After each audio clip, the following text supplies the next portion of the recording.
नमस्कार मित्रांनो, आज सकाळ सकाळ लाईट असल्यामुळे आज शेतामध्ये आलेलो आहे उसाला भरणं करण्यासाठी.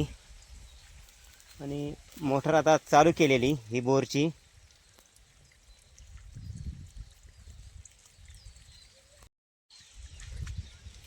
पाणी आता कमी झाल्यामुळे ऊस जरा वाळायला लागलेला आहे. अशा पद्धतीने आता ऊस आहे, काही ठिकाणी हिरवा आहे. मोटर चालू केलेली आणि पलीकडे साईडला आता पाणी मोडण्यासाठी चाललो आहे. आणि काही काही सारे हे झालेले आहेत, भरणं झालेलं आहे.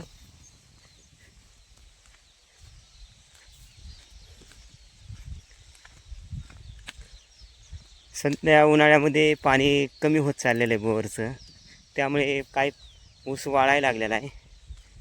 पण चला काय का होईना आपलं थोडं थोडं का पाणी देत राहायचं. निसर्गाची कृपा होईनच, पाऊस येईनच. जोपर्यंत येत नाही तोपर्यंत तरी पाणी देत जात राहावं लागेल.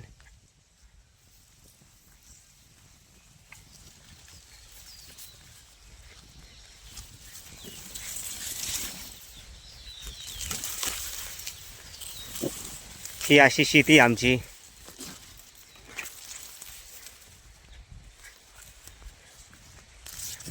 आणि सर्व शेतकऱ्याचं निसर्गावरच अवलंबून आहे. पाऊस आला तर शेतीला पाणी होईल, तर नाही झाला तर शेती आपली पडीक राहते.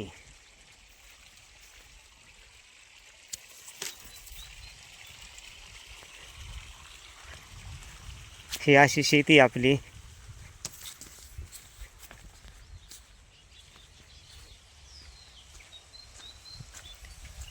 हे बघा कसे पानं वाळायला लागलेले. आणि काही ठिकाणी पाणी मिळेल त्या ठिकाणी हिरवागार ऊस दिसतोय. ह्या ठिकाणी कोणाची तरी पाईपलाईन फुटलेली, ते पाणी येतंय. पण असं येऊन द्या, असं ह्या पद्धतीने इथं हिरवं दिसतंय. आता मोटर चालू केलेली.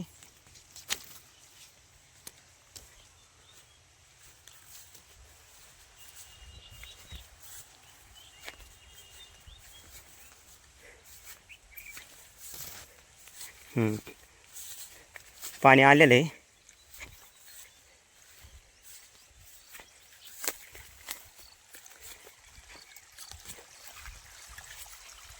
आता चालू केल्या पाणी बरं चालतं आहे या पद्धतीने. पण काही वेळाने पाणी कमी होतं आहे.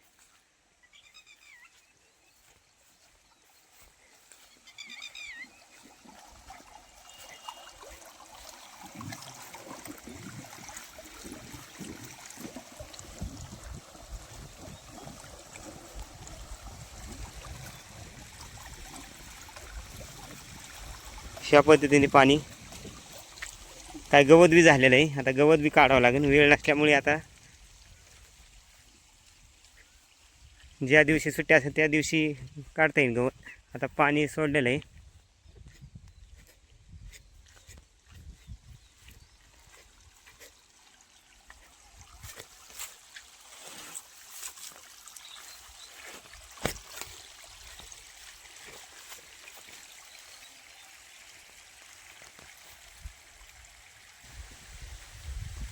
ह्या पद्धतीने पाणी आता साऱ्यांनी लागले जायला.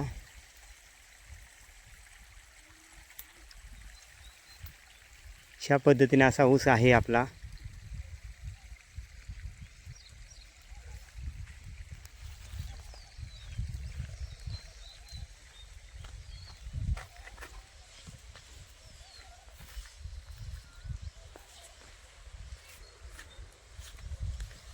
पाणी दिल्यामुळे काय हिरवागार ऊस दिसतोय. पण जिथं तिथं पाणी नाही गेलं तिथं वाळायला लागलेलं आहे. कारण लाईट बी कमी जास्ती होती, लाईट बी जाती. त्यामुळे बसूनच राहावं लागते मोटरीपाशी. आणि टाटरमध्ये बाबा बसला होता, ती चालू बंद करायचं. लाईट आली की चालू करतो, लाईट गेली की ती बंद पडतो. असं पण आता त्याचा बी घोटाळा झालेला आहे. त्याला बी दुरुस्त करावं लागेल बाबाला. ह्या ठिकाणी पाणी नाही मिळत बघा, ह्या ठिकाणी कसा वाळलेला आहे ऊस.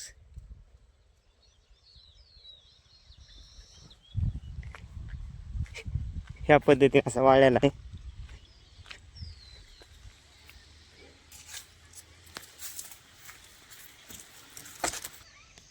आणि आपल्या शेताच्या कडेला एक वडा आहे.